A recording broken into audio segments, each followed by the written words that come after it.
오늘 하나님 말씀 이사야 6장 보겠습니다. 우리 에베소서 쭉 묵상하는 중인데 오늘 또 발대식 있고 하니까 이사야 말씀을 좀 묵상해 보도록 하겠습니다. 이사야 6장 1절부터 8절까지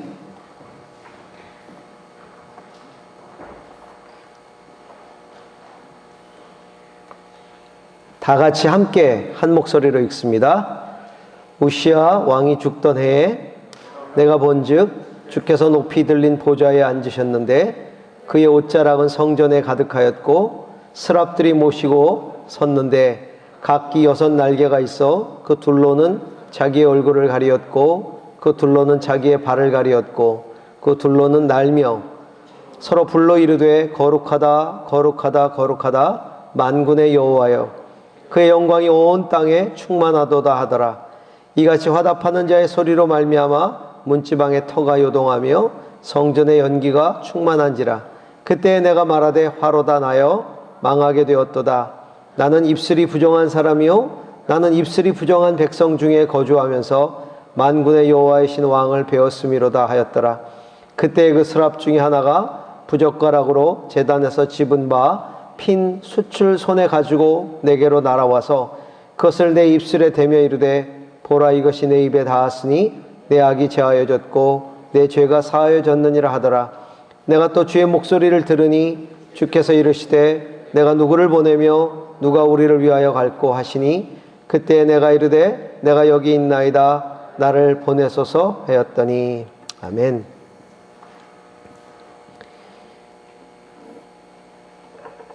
이 하나님께서 누구에게 당신의 일을 맡기실까요? 하나님 어떤 사람한테 당신의 일들을 맡기시고 행하라 하시고 그렇게 그 일들을 시키실까? 제일 믿는 사람 아니겠어요? 잘 사랑하고 잘 믿는 사람에게 당신의 일을 맡기시겠죠. 제가 초등학교 5학년 때 우리 반장이 있었는데 선생님이 그 반장을 굉장히 편애하셨어요.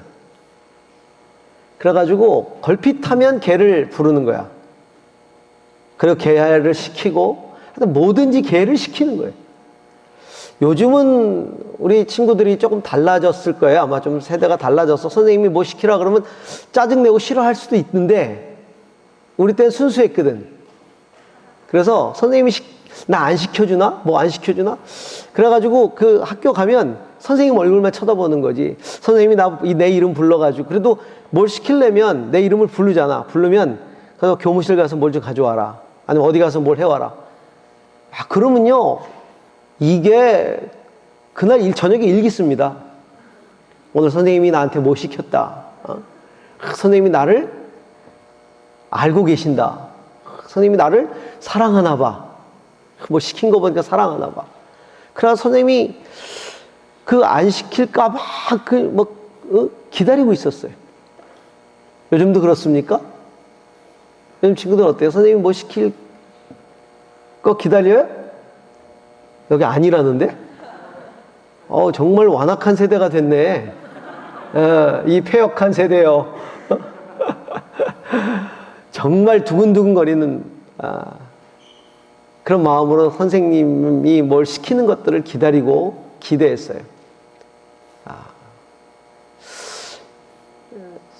그래요. 하나님께서 어떤 일을 시키실 때는 정말 사랑하는 사람, 믿고 맡길 수 있는 사람, 그런 사람에게 당신의 일을 맡겨주시는 거예요.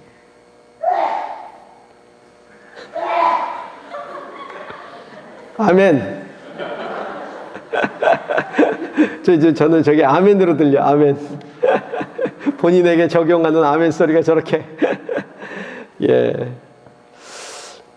왜냐면 주님의 사명은 워낙 큰 사명이기 때문에 아무에게나 맡기질 않거든요. 정말 믿고 신뢰하는 사람에게, 가까운 사람에게 정말 중요한 일을 맡기는 거예요. 그래, 일이라는 건 그래요. 누구한테 무슨 일을 맡긴다는 건 중요한 일일수록 믿는 사람한테 맡기는 거예요. 중요한 사람, 중요한 일일수록 정말 사랑할 만한 사람에게 맡기는 것이죠. 얼마 전에 우리가, 여러분이 아마 조모임에서도 나눴겠지만, 우리 리더들하고 비전에 대해서, 사명에 대해서, 그리고 소명에 대해서 우리가 함께 좀 이야기를 나눴던 적이 있어요. 우리가 비전이란 말을 굉장히 많이 쓰고, 사명이란 말도 쓰고, 소명이란 말도 쓰는데, 어떻게 구별이 될까? 이게 막 섞어서 쓰기 때문에 사실은 뭐 막 써도 틀린 건 아니야. 그런데 굳이 한번 우리가 구별을 해서 본다면 조금씩 차이가 있어요. 자, 우리가 비전 그럴 때는 비전은 보는 거잖아요. 그렇죠? 비전은 보는 거예요.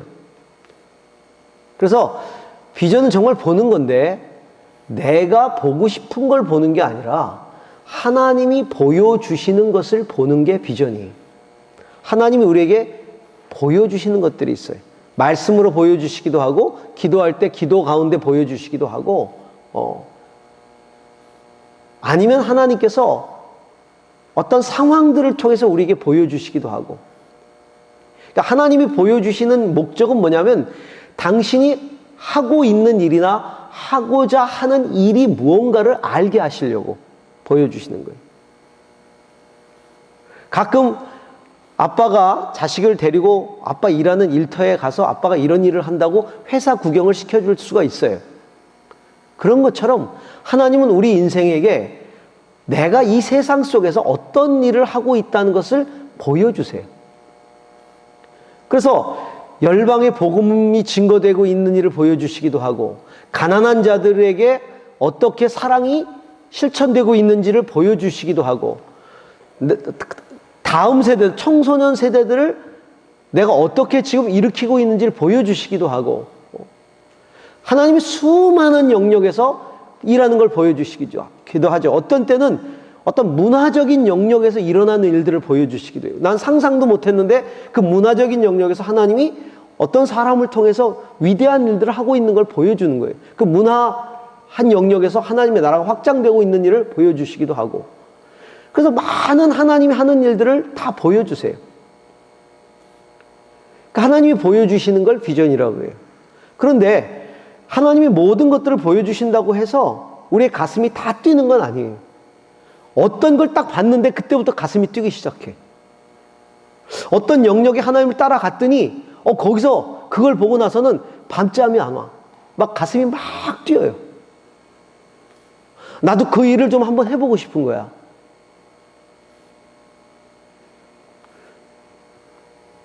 그래서 하나님께서 보여주신 것 때문에 내 안에서 막 가슴이 뛰고 그 열정이 막 불일 듯 일어나고 뭔가를 해야만 하겠다는 생각이 막 일어나는 것. 그것을 사명이라고 얘기를 해요. 사명이라고 얘기를 하죠. 자, 하나님께서 특별히 우리 라이저에게는 하나님이 하시는 많은 일들 중에 다음 세대를 향한 하나님의 일들을 보여주셨어요. 내가 다음 세대를 살려내고 싶다. 내 다음 세대를 내가 일으키고 싶다. 내가 다음 세대 가운데 하나님의 나라를 이루고 싶다. 보여줬을 때 여러분이 그 다음 세대를 향한 마음 가운데 불일 듯한 열정이 일어났어. 그 불일 듯한 열정을 가지고 우리가 이 일들을 하는 것이죠. 사명감, 사명이라고 얘기를 해요. 그런데 막 불일 듯한 열정이 막 일어나는데 내가 해야 되나? 어떤 일을 해야 되지? 고민이 되죠. 그때 어느 날 하나님이 기도하는데 찾아오세요. 말씀 가운데 찾아오세요. 그리고 내가 너를 통해 이 일을 하고 싶다. 너는 그 일을 하거라. 내가 너를 사용하고 싶어. 하나님이 나를 부르시는 하나님의 부르심을 내가 경험하게 되는, 이걸 소명이라고 그래요. 그래서 우리는 그 하나님의 사랑 가운데서 하나님이 보여주시는 그림, 비전, 그리고 내 안에서 일어나는 불일 듯한 열정, 그리고 그 하나님의 부르심, 그 속에서 우리는 하나님이 시키시는 일을 하는 것이죠. 자, 오늘 우리가 발대식으로 함께 모였습니다. 우리의 현장인 학교 안에서 우리가 어떻게 살아야 되는지, 뭘 해야 되는지, 그런 것들을 결단하기 위해서 우리가 뭐였어요? 오늘 우리가 읽은 이 이사야 6장 말씀은 하나님께서 이사야라고 하는 선지자에게 비전을 보여주시고 그 안에 부릴 듯한 사명을 불러일으켜 주시고 그를 불러 사용하시는 그 내용이에요. 그러니까 하나님께서 내 인생을 사용하시는 과정 가운데 필요한 것들을 우리에게 정리해 주고 계세요. 말씀을 통해. 굉장히 부담감 가지실 거예요, 여러분들이. 자, 학교 발대식. 자, 이번 학기도 학교 가서 뭘 하긴 해야 되는데, 내가 예수 믿는 사람으로서 뭘 하긴 해야 되는데. 학교 현장이라는 게 참 두려워요. 솔직히, 하나님이 꼭 찍어서 나를 그 학교에다 집어넣어서 너 이거 해 할까봐 두렵죠. 그렇죠. 발대식이지만 하나님이 정말 콕 찍어서 그렇게 나를 거기다 집어넣을까봐 사실은 두렵잖아. 뭉뚱그려서 내가 너를 쓴다 그러면 그냥 알겠습니다 하고 말 텐데 내가 갔는지 안 갔는지 알 게 뭐야. 내가 하는지 안 하는지 주님이 알 게 뭐야. 근데 하나님이 딱 찍어서 너를 불러서 내가 어느 학교에 내가 무슨 일을 위해서 너를 보내니까 넌 그 일을 해. 딱 그러면 굉장히 그때부터 고민이 되기 시작해. 왜 하필 나를.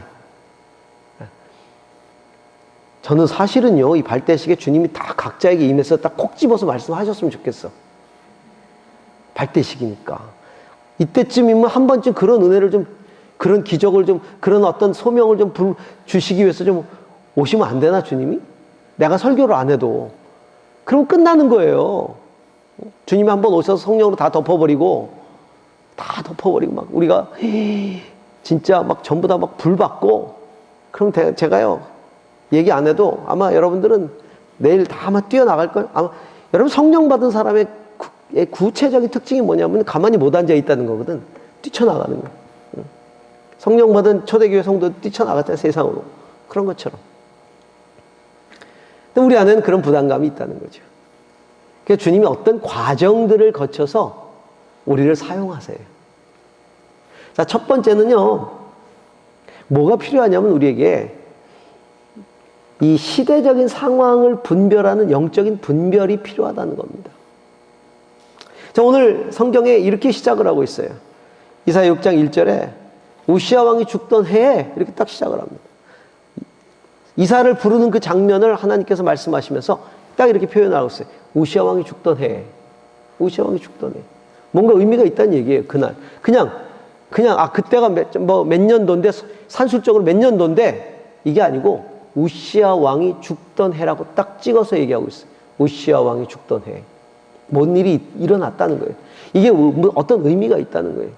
여러분, 우시아 왕은요, 남유다의 10대 왕이에요. 남유다와 북이스라엘 통틀어서 제일 오래 통치했던 왕이고,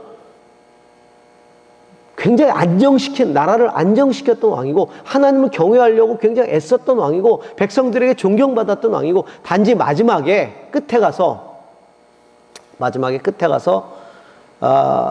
좀 자기가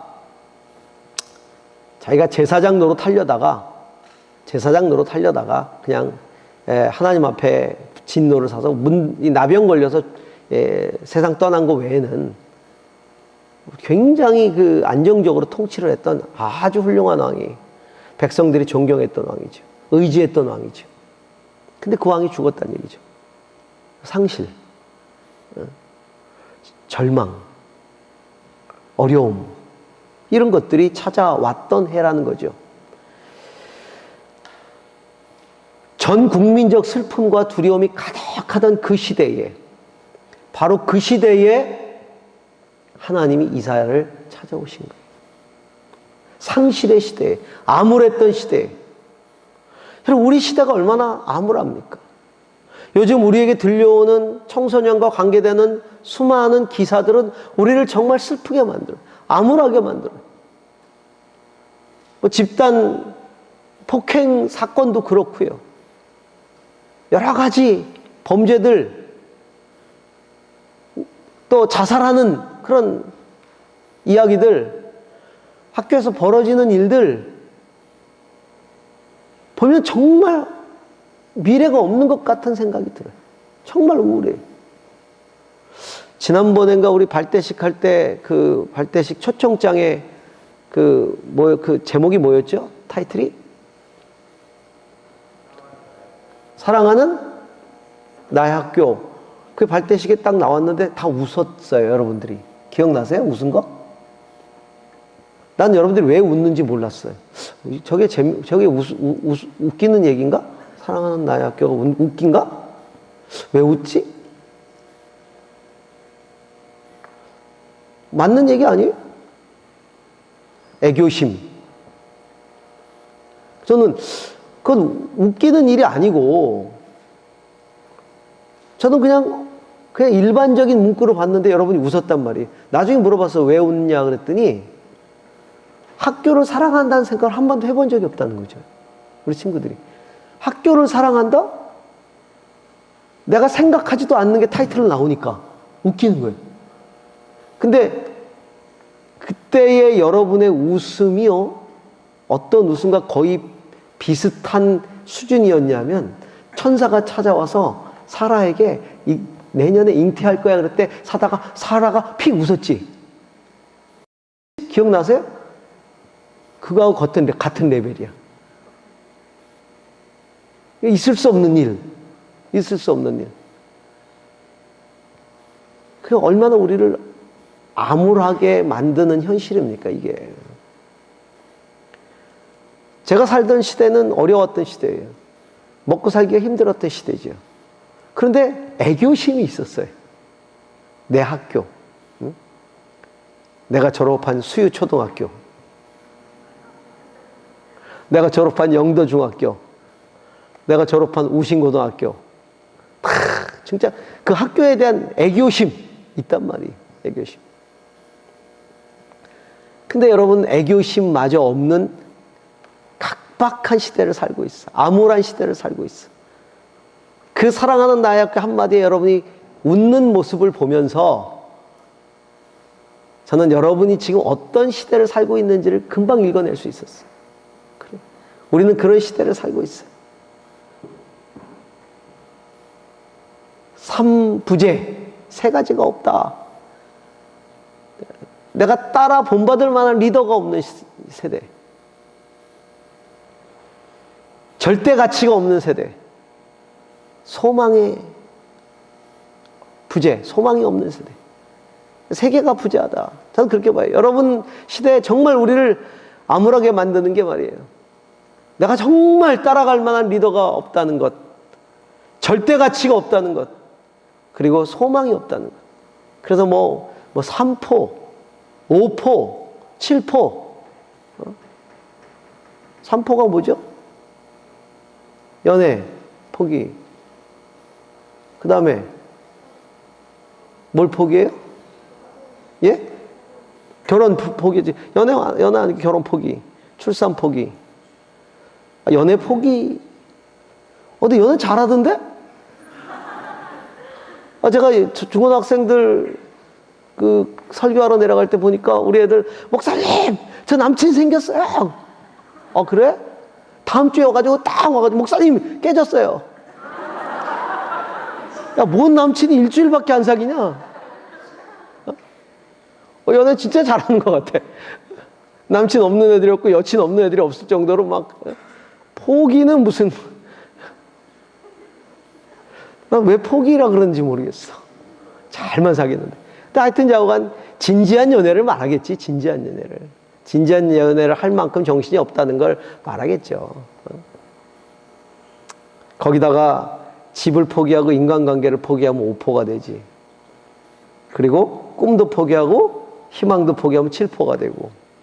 그래요. 그런 암울한 시대를 우리는 살아가고 있어요. 자, 그런 시대 가운데 그럼 이 시대에 내가 영적으로 이 시대를 어떻게 분별해야 되느냐? 어떤 소리를 듣고 무엇을 하고 살아야 되느냐? 내가 내 삶을 움직일 수 있는 가치는 뭐냐 말이죠. 자, 그렇게 절망하고 있을 그때에 하나님이 이사야 선지자를 찾아오셨다는 거죠. 우시아 왕이 죽던 그 해, 국민적 절망과 슬픔으로 가득 찬 그때에 우리는 이제 누구를 바라봐야 되고 누구를 따라야 되고 어떻게 해야 되지? 라고 절망하고 있던 시대에 하나님은 이사야를 찾아와서 하나님의 일들을 보여주시기 시작하는 거죠. 그때에 찾아오셔서 하나님이 제일 먼저 하신 게 뭐예요? 당신의 영광을 보여주신 일이. 너 왜 절망하고 있니? 너 왜 슬퍼하고 있니? 너 왜 이렇게 낭망하고 있니? 너 이것밖에 안 됐니? 라고 말씀하시는 것이 아니라 하나님이 당신의 영광을 보여주시는 거예요. 당신의 영광을 쫙 펼치시는데 거룩한 보좌에 당신께서 앉아 계시고 그 거룩한 보좌에 그 당신의 옷자락이 온 세상을 덮었어요. 쫙 덮고 있고. 그러면서 날개가 6 달린 스랍들이 날아다니면서 하나님을 찬양하면서 막 찬양. 그 영광을 보여주신. 하나님 왜 이 영광을 보여주셨을까요? 그것은 온 천지 만물 우주 역사를 다스리는 절대자는 하나님이라는 것을 보여주시는 거예요. 우시야 왕, 어떤 왕이 이 역사의 주인이 아니고 이 시대의 주인이 아니고 이 현장의 주인이 아니고 하나님이, 영광의 하나님이, 우주적인 하나님이, 절대적인 하나님이, 광대하신 하나님이 이 시대의 주인공이고 역사의 주인이시다. 그 하나님을 바라봐라. 그 영광으로 보여주시는 거예요. 하나님이 우리를 불러 쓰실 때 하나님이 쓰시는 방법이 항상 그래요. 당신의 은혜를 경험하게 하세요. 은혜를 경험하게. 여러분, 세상에서 제일 고통스러운 게 뭐냐면 은혜 없이 심부름하는 거예요. 제가 아까 얘기했죠. 선생님이 내 이름 불러주기를 원했다. 그 이름을 불러주는 게 제게 은혜였어요. 야, 종아나 어디 가서 뭐 한번 가져오느라. 너무 은혜스러웠던 거죠.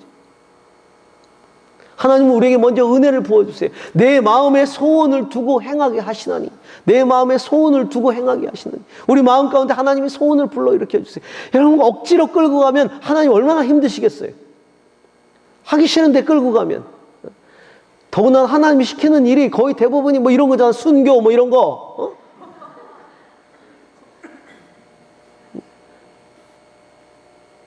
쉬운 일들을 별로 잘 안 시키는데 또 그 어려운 일을 자꾸 다 해내요, 보면. 가서 막 죽어요. 막 피 뿌리고 죽어요. 그래서 사실은 그 순교의 열매가 저와 여러분인 거거든요. 그들이 그렇게 하지 않았으면 우리 없어요, 여기. 근데 그 일을 했어요. 어떻게 그 일을 할 수 있었지? 와, 대단해. 정말 대단해. 막 초대교회 12제자들요, 어떻게 죽었는지를 보면요, 정말 비참하게 껍데기 홀랑 벗겨서 죽인 사람도 있고요. 이 톱으로 절단돼서 톱으로 켜가지고 죽인 사람도 있고요. 다 죽었어요. 다 죽었어. 사도 요한만 반모섬에서 죽었고, 나중에 나이 들어서 죽었고, 유배됐다가. 나머지는요, 다 진짜 비참하게 죽었어. 비참하게. 개같이 끌려 죽어가면서도 복음을 전했다 그랬어요. 와, 어떻게 그럴 수 있었지? 하기 싫은데 막 그게 억지로 됐을까요? 아니에요. 하나님이 그 마음에 죽어도 좋을 만큼 미치도록 하나님을 사랑하고 정말 하나님의 그 사명이 불타오르는 그 열정을 하나님이 불러 일으켜 주셨어요. 내 마음에 소원을 두고 행하게 하시나니 그 불일 듯한 은혜를 주셨단 말이에요. 그 은혜 때문에 나가서 전하지 않고는 견디지 못하는 그 마음을 하나님이 주신 거예요. 하나님 먼저 찾아오셔서 당신의 영광을 보여주시면서 당신이 이 땅을 다스리는 주인이다 라고 말씀하시면서 그 마음에 은혜를 부어주시는 거죠. 이사야에게 은혜를 주시는 거예요. 여러분, 정말 하나님이 여러분에게 찾아오셔서 그렇게 정말 그 영광을 보여주시면서 하늘의 보좌를 보여주시고 스랍들이 막 날아다니며 주님을 찬양하는 그 영광스러운 예배를 여러분이 목도한다면 다음날 아침에 여러분 안 뛰어나가겠어요? 진짜 안 뛰어나간다면 정말 패역한 세대지. 아마 미칠 거예요. 그럼 그 은혜 받으면 정말 미칩니다. 우리 성령의 은사만 경험해도 미치는데. 방언만 터져도 막 미치잖아요. 어떤 은혜를 경험하면 막 미치거든요. 그 하나님 먼저 은혜를 주세요. 저는 이번 학기에 여러분이 학교에 가서 뭔가를 많이 하기에 앞서서 하나님이 여러분에게 은혜를 주시기 원합니다. 참 은혜를 부어주셔서 정말 그 은혜 때문에 내 가슴이 막 벅차오르고 그 은혜 때문에 뭔가 하고 싶고 주님 뭔가 시켜주시는 그걸 기대하고 싶고 주님 나에게 뭔가 좀 시켜주세요. 나에게 뭔가 좀 시켜주세요. 그래서 그렇게 부러웠어요. 초등학교 5학년 때 그 반장 맨날 시키는데 정말 선생님이 걔를 너무 이뻐하셨어요. 이름도 안 잊어버려. 변대현. 이름 변대현이었어요. 뭐 잘하는 것도 굉장히 많았어요. 붓글씨도 잘 쓰고 공부도 잘하고 뭐 교육 뭐 잘했는데 하여튼 선생님이 너무 이뻐하셨어. 걔만. 그 속으로 얼마나 좋을까?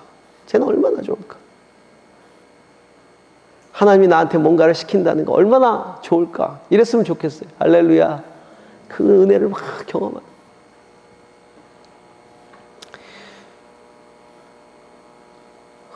상황에 일희일비하지 말자. 상황에 일희일비하지 말자. 여러분 학교 전도 쉽지 않아요. 상황이 어려워질 수도 있어요. 내가 힘들어질 수도 있어요. 애들이 핍박할 수도 있어요. 거기에 일희일비하지 말자. 사람에게 일희일비하지 말자. 흔들리지 말자. 제가 아까 앉아서 기도하는데 찬양 중에 막 기도하는데 이런 생각이 들었어요. 이런 기도를 했어요. 하나님, 금년 한 해도 우리가 발대식하고 또 이제 이번 학기도 학교로 나가는데 우리가 흔들리지 않았으면 좋겠습니다. 내가 누군가를 사랑하는 일에 흔들리지 않았으면 좋겠습니다. 내 학교를 위해서 기도하는 일에 흔들리지 않았으면 좋겠습니다. 여러분 흔들리지 않고 뭔가를 꾸준하게 하면 반드시 열매가 있어요. 여러분 주의 일은요 반짝거림으로 하는 게 아니라 주의 일은 흔들리지 않고 꾸준하게 지속적으로 신실한 마음으로 계속해서 하면요 반드시 열매가 있어요. 반드시. 그래서 우리가 흔들리지 않고 정말 일희일비하지 않고 뭐 우시야 왕이 죽으면 어때? 영광의 주님이 계시는데 삼포 시대면 어때? 네? 삼부제의 시대면 어때?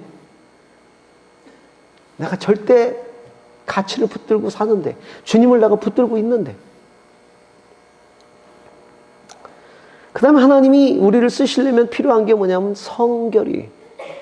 하나님이 이사야 선지자를 부르시는데 여러분 이사야 선지자가 하나님의 영광을 보죠. 하나님의 영광 앞에 딱 서면요 하나님의 영광을 경험하면 다 공통점으로 깨닫게 되는 게 뭐냐면 내가 정말 죄인이라는 걸 깨달아요. 하나님의 영광 앞에 그 은혜 앞에 제일 먼저 보이는 게 내 죄가 보이기 시작합니다. 못 견뎌요. 못 견뎌요. 여러분 못 견딜 만큼 죄의 책감을 한번 경험해 보셨습니까? 아직 제대로 은혜 못 받은 거예요. 그거 못 경험했다면. 하나님의 영광과 하나님의 은혜를 그냥 경험하면요 죄의식이 확 생기고 죄가 확 드러나요. 그러면서 진짜 통곡이 나옵니다. 창자가 끊어지는 것 같은 이 깊은 데서부터 나오는 통곡이 나옵니다. 주님 나는 죄인입니다. 주여 나를 용서해 주세요. 하나님 앞에 서 있을 수가 없어. 하나님 당신을 갈망합니다라는 책을 쓰신 분이 있어요. 그분이 자기 교회에서 경험했던 이야기를 책으로 썼어요. 그 위에서 설교를 하는데 하나님의 영광이 임하면서요. 그 영광으로 인해서 강대상을 크리스탈 강대상 2쪽 올려버렸어요. 강대상이 2쪽이 났어. 산산조각이 났어. 그 영광이 임하니까 어떤 현상이 벌어지냐면 그 예배당에 있던 모든 사람이 전부 다 쓰러졌어요. 전부 다 쓰러져서 통곡하기 시작했어요. 그러면서 통곡을 하면서 외치기를 살려주세요. 살려주세요. 살려주세요. 살려주세요. 우리나라 장대현 교회에서 일어났던 그 거룩한 부흥의 역사가 회개와 통곡의 역사였잖아요. 일주일 내내. 그리고 회개하고 통곡한 사람이 학교로 갔어요. 은혜 받고 학교로 갔더니 그 아이가 학교에 들어갔는데 어떤 일이 생기냐면 반에서 애들이 집단 회개가 일어나기 시작한 거예요. 수업을 못해. 애들이요, 통곡을 하는 거예요, 통곡. 교회 다니는 애들이 아닌데 그 은혜 받은 애가 그 교회, 그 교실에 들어가니까요, 통곡이 일어나기 시작한 거예요. 그래가지고 그때 기록을 보면 수업을 하지 못했다는 기록이 나와요. 애들이 우느라고. 교실에 눈물바다가 돼가지고.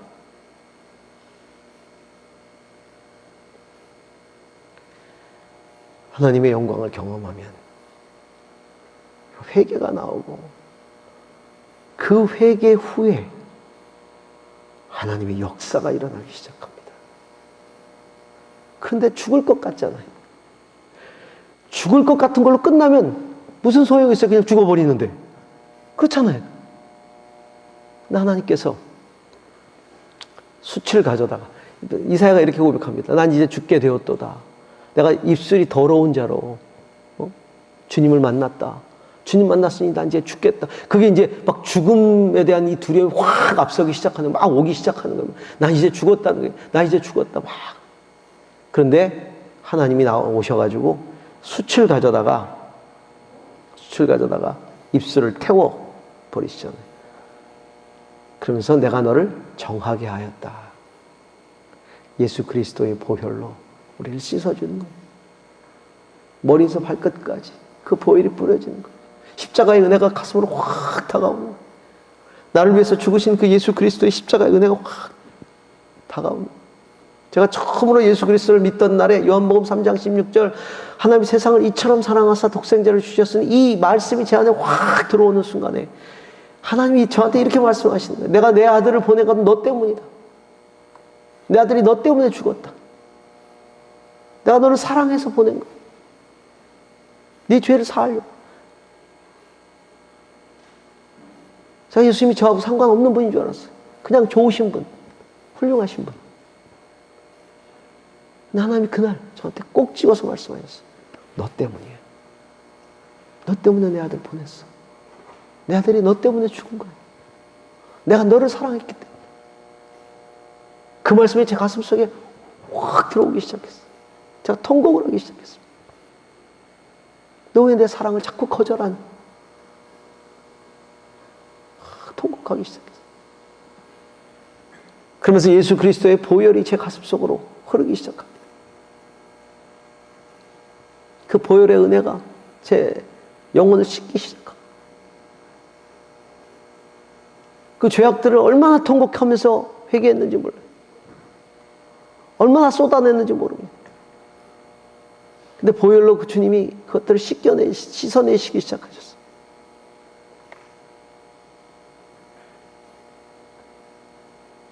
그것들이 씻겨났을 때의 그 거룩한 기쁨이라는 것은 말할 수 없었어요. 거룩한 백성들이라는 표현을 쓰잖아요. 나는 여러분들이 거룩한 주님이 여러분들 씻어주신 그 거룩한 보혈로 씻김 받은 그 거룩한 흰옷을 입고 여러분의 학교 현장에 여러분들이 서 있기를 주의 이름으로 축원합니다. 여러분들이 죄가 없어서가 아니에요. 여러분들 약해요. 부족해요. 넘어져요. 쓰러져요. 하지만 그럼에도 불구하고 여러분들이 날마다 예수 그리스도의 보혈의 은혜로 씻음받고 그 보혈의 은혜로 씻음받은 그 거룩함을 가지고 오늘도 학교 현장으로 나가는 것이죠.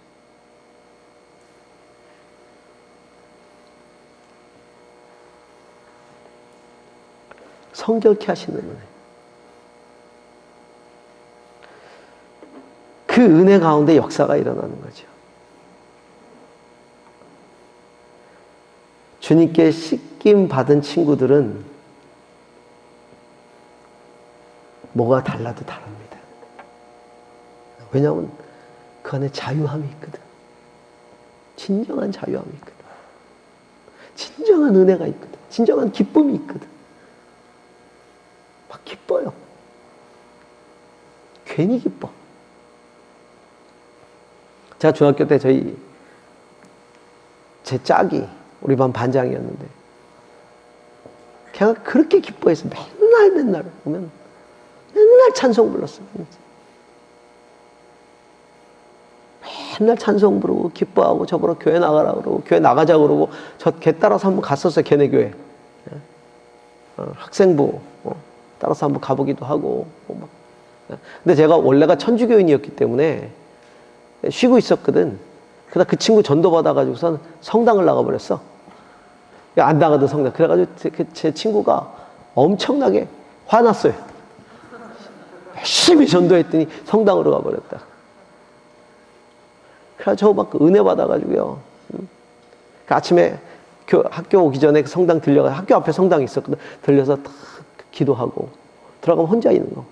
기도하고 중학교 3학년짜리가 기도하는 거예요. 중학교 3학년짜리가 기도하는데 뭐 이렇게 죄를 많이 지었겠습니까? 근데 뭐 그냥 그런데 눈물이 줄줄줄 나는 거예요. 죄인이라는 생각이 막 드는 거야. 아, 요즘 중학교 3학년 죄 많이 짓디다. 그때보다. 더 센 죄 막 짓는데, 그때는 뭐 그렇게, 순진하던 시대였기 때문에 죄 많이 안 지었는데도 왜 그 죄인, 실존적인 죄인이라는 그 고백이 막, 맨날 가면 한동안 울었어요. 한동안. 아침에 들어가. 그 친구는 늘 달랐어요. 그래가지고 늘 찬송을 부르고 있었어요. 찬송. 걔가 불렀던 찬송이 전 지금도 기억이 납니다. 중학교 3학년짜리가 늘 불렀던 찬송가. 저 높은 곳을 향하여 날마다 나아갑니다. 내 뜻과 정성 모두어 날마다 기도합니다. 어른들 부르는 노래.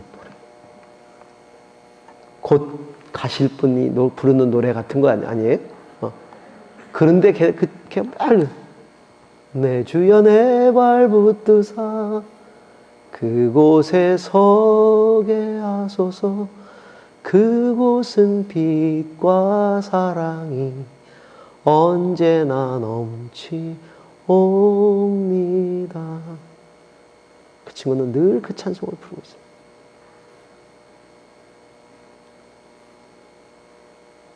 주님께 성결함을 받고 내 삶의 현장에서 항상 그 주님을 노래하는 그 우리가 됐으면 좋겠어요. 뭘 안 해도 사람들이 아는 거야. 쟤는 뭔가 있어. 쟤는 얼굴 표정이 뭔가 있어. 쟤 안에 내 마음에 소원을 두고 행하게 하시나니. 그 마음에 뭔가 있어. 그래서 내 마음의 소망의 이유를 묻는 자들에게 대답할 것을 항상 예비하되, 내가 그리스도의 보혈로 말미암아 스스로 정결케 되고 난 다음에 내 마음의 소망의 이유를 묻는 자들에게 대답할 것을 항상 예비하되, 사람들이 내 마음의 소망의 이유를 항상 묻고 싶어진다는 거예요. 그럼 뭐라고 대답할까를 항상 예비하고 있어라. 그걸 예비해. 야, 너를 보니까 넌 왜 이렇게 그런 소망이 넘치니? 응?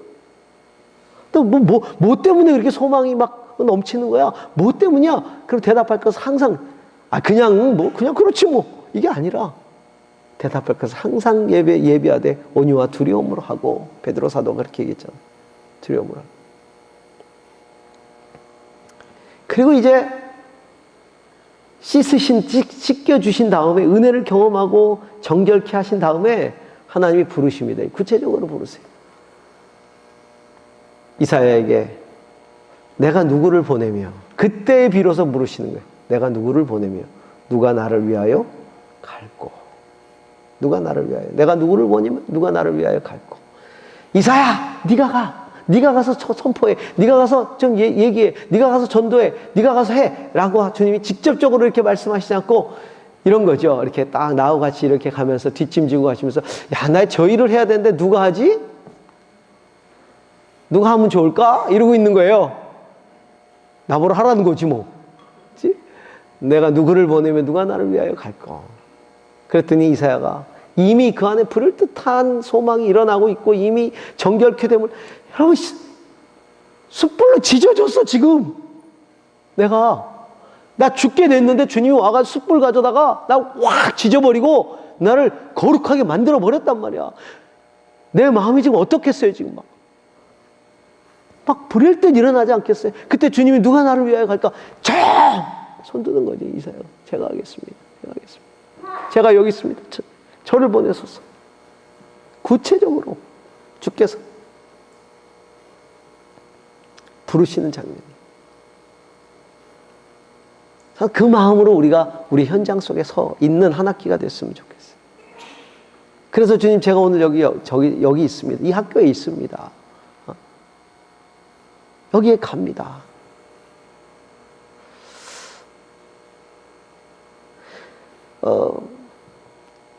주의 일을 감당하면서 참 제일 안타까운 일은 이런 어떤 뜨거운 은혜 없이 의무감 때문에 그 일을 해야 된다고 생각하는 것처럼 안타까운 건 없어요. 기쁨으로 그래서 감당하는 거지. 제가 그저께인가 제가 카톡 보냈어요. 오늘 발대식인데 올라가야 되는데 기도해다오. 태풍이 온다. 태풍이 오니까 비행기 떠야 되잖아요. 그러니까는 비행기 뜨게 해달라고 기도해달라. 그래서 기도했죠, 여러분? 안 했어요? 기도했죠? 정말 실망이다. 와도 그만, 안 와도 그만이군. 알았어. 알았어. 한 달에 한 번만 오지 뭐. 민초가 원하지 않으면 전 안 해요. 여러분들이 기도했기 때문에 태풍이 꺾였어요. 방향을 확 틀어가지고 가버렸어.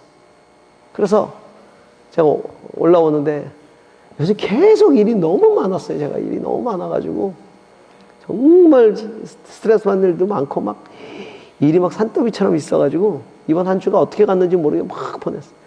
아까 비행기를 탔는데 생명의 삶을 가지고 이제 큐티하는 걸 보고 첫 줄을 읽었는데 기억이 안 나. 그 다음부터 내리래 비행기에서 그냥 잠든 거예요. 쓰러져서. 그리고 일어나가지고 달려나와서 이제 버스 타고 이제 온 거예요. 참 피곤하지. 근데 제가 이렇게 여기 와서 같이 여러분하고 만나고 말씀 나누고 하는 게 여러분 기쁘지 않으면 저희가 못합니다. 제가 10대도 아니고 20대도 아니고 피곤하죠. 힘들죠. 하지만 여러분을 만나는 기쁨 때문에 우리 목사님 의무감 때문에 억지로 여기 오시는 거 아닌가? 절대 그렇지 않아요, 여러분. 제가 억지로 오는 것 같아요? 제 얼굴에 억지로 오는 것처럼 써 있어요? 안 그래요. 제가 여러분을 만나는 게 얼마나 기쁜데. 그 기쁨 때문에 그래서 놀라운 거는 지금까지 여러분 제가 설교를 시작하고 지금까지 단 한 번도 비행기가 딜레이 되거나 결항이 되거나 버스를 못 타가지고 여기 도착하지 못했던 적이 한 번도 없었어요. 이게 10분 간격, 5분 간격으로 타다다닥 들어맞지 않으면 여기 저 설교 못 합니다. 그게 아주 톱니바퀴처럼 들어맞아야 제가 여기 딱 제 시간에 도착할 수 있는데 1년 내내 그랬어요. 하나님이 도와주시는 거예요. 막 도와주시는 거예요. 비행기 좌석 없었을 때도 있었어요. 그럼 저희 교회 집사님이 어떻게든지 구해내세요. 비행기표. 없는 좌석 만들어. 그래가지고 막 타고 오고.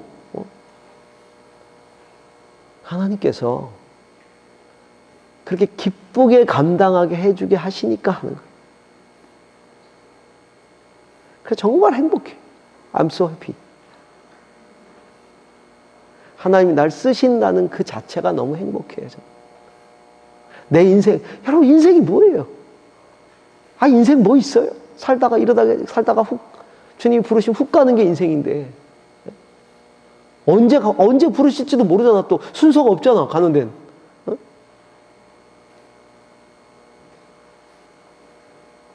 저는 주님 부르시는 그날까지 일하다가 주님 부르시면 가고 싶어요.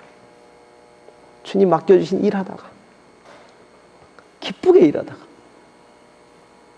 바쁜데 왜 부르셨어요? 그러고 만나고 싶어. 주님 만날 때. 야, 이제 그만 와라. 그래 주님 불렀어. 잘 지내다 왔니? 나 바빠 죽겠는데 할 일 많은데 왜 부르셨어요? 됐다 이제 그만. 저 어떡하고요? 저 영혼들 어떡하고요? 내가 한데도 참. 제가 모셨던 우리 온누리교회 하영재 목사님 돌아가시고 장례식 때 하영재 목사님은 너무 일을 많이 하셨잖아요. 일 중독일 될 정도로 일을 많이 하시고 일을 너무 좋아하셨어요. 그러다가 막 수십 가지 일을 하시다가 돌아가셨잖아요. 그래가지고 장례식 때 많은 분들이 와가지고 장례식 설교를 하시면서 이동훈 목사님이 이렇게 설교를 하셨던 게 기억이 납니다. 아마 지금 하 목사는 하나님 옆에 가가지고 지시하고 있을 거다. 하나님 이거 해야 됩니다. 하나님 저거 하셔야 됩니다. 하나님 이거 이렇게 해야 돼요. 저렇게 해야 돼요. 그러면 하나님이 지금 이렇게 말씀하실 거라는 거지. 야, 이제 쉬어. 나 안식하라고 부른 거야.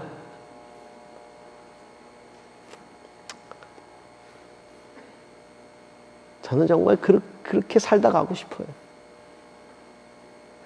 주님 부르신 일 기쁘게 감당하다 그 자리에서, 바로 그 자리에서 그렇게. 왜 그런 거 있잖아. 땅 끝에서 주를 배우리. 땅 끝에서 주를 배우리. 땅 끝이 뭐예요? 주님의 지상 명령 아니에요. 그 땅 끝이. 우리 각자의 땅 끝은 다 다를 수가 있어요. 어떤 사람은 그 땅 끝이 저 열방과 민족일 수 있고, 어떤 사람에게는 학교일 수 있고, 어떤 사람은 문화사역의 현장일 수 있고, 어떤 사람은 내 가족일 수도 있고, 내가 사는 삶의 현장 속에 거기가 땅 끝일 수 있어요. 근데 땅 끝에서, 정말 그 땅 끝에서 주의 명령을 다 하다가 거기서 주를 만나고 싶다 이거예요. 안일하게 살다가 가는 게 아니라 내가 오늘 살다 죽을지라도 그 땅 끝에서 나는 주를 만나서, 주님, 제가 주의 일 하다 왔습니다. 여기서 주님 만나게 하시니 감사합니다. 그리고 주님 끌어안고 이제 주님 품에 안겨서 쉬고 싶습니다. 그런 인생을 살고 싶은 거죠. 이번 학기 우리 부족하고 연약해도 내가 서 있는 학교의 현장이